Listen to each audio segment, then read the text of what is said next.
Channel people நம்மளோட big Boss season 7 தமிழில் இப்போ முக்கியமான விஷயம் என்ன அப்படின்னு பார்த்தா மாயாவோட சொத்து மதிப்புகள் அப்படின்னு சொல்லி ஒரு சில தகவல்கள் சோஷியல் மீடியாவில் வளம் வந்துக்கிட்டு இருக்கு.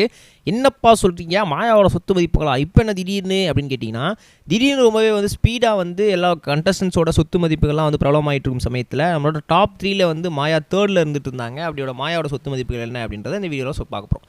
வாங்க ட்ராவல் பண்ணிக்கலாம். முதல் விஷயம் என்ன அப்படின்னு பார்த்தா, மாயா ஆல்ரெடி ஒரு 2 படங்கள்லேருந்து இல்லாமல் 3 படங்களில் நடிச்சிருக்காங்க. எந்திரன் 2.0 நடிச்சிருக்காங்க, விக்ரம் நடிச்சிருக்காங்க, லியோவில் நடிச்சிருக்காங்க. அது மட்டும் இல்லாமல் லியோலையுமே நிறைய தியேட்டர் ஆர்டிஸ்ட்டாக ஒர்க் பண்ணியிருக்காங்க. ஏன்னா பேக்ரவுண்டில் எல்லாருக்குமே டப்பிங் பண்ணி சொல்லி ஹெல்ப் பண்ணுறது, தமிழில் பேச ட்ரான்ஸ்லேட் பண்ணி கொடுக்குறதுன்னு சொல்லி இந்த மாதிரி விஷயத்தெல்லாம் ஒர்க் பண்ணியிருக்காங்க. இதுக்கெல்லாம் ஒரு பல்க் அமௌண்ட் கண்டிப்பாக வாங்கியிருப்பாங்க.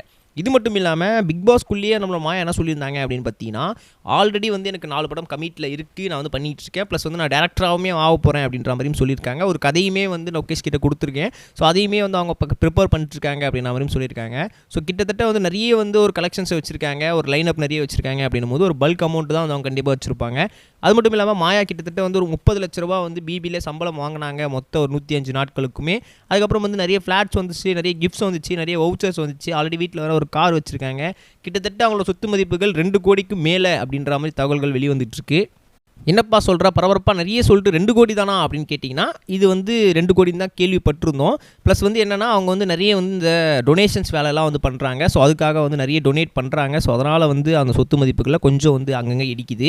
மற்றபடி அவங்க நிறைய லைனப் இருக்குது. ஒரு அப்ராக்சிமேட்டாக தான் 2 கோடி அப்படின்ற மாதிரி சொல்ல முடியும். அதுக்கு மேல் கொண்டு இருக்கா இல்லையா அப்படின்றது மாயாவுக்கு தான் தெரியும். அவங்க வீட்டில் ஃபேனே கிடையாதுப்பா. நீங்கள் என்னமோ அவங்க சொத்து 2 கோடிக்கு மேலே இருக்கும் அப்படின்ற மாதிரி கெஸ் பண்ணுறீங்க.